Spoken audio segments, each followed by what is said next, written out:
Hi, my name is Sherry, and I'm going to talk to you briefly about a Georgia Performance Standard, which is specific for second grade reading. It is ELA CC2 RI7, and I'm going to talk about how it can be integrated through speech-language pathology, since that is my chosen profession.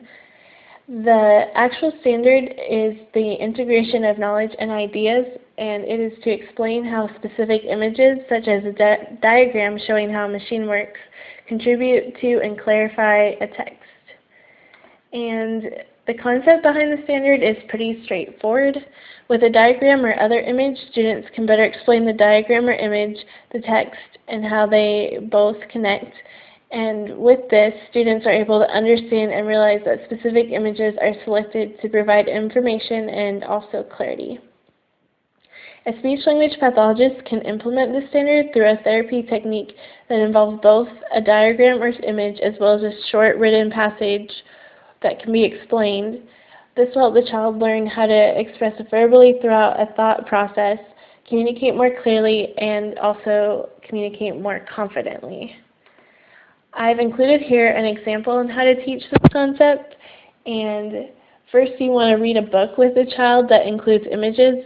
Since the standard is for second grade, I chose a book with lots of fun pictures and a story that he or she could possibly already know about, and that story that I chose was The Three Little Pigs. And then second, you have a story sequence sheet ready that the child will rearrange to have each picture match the correct sentence. The child will possibly need some help and encouragement, but see what can be first done alone. And then thirdly, it is also sometimes helpful to work with the child to fill out a blank sequencing sheet where the child can create his or her own pictures and sentences. This might be more challenging at only second grade, but it will allow the child to be creative as well as practice reading, writing, and comprehension skills.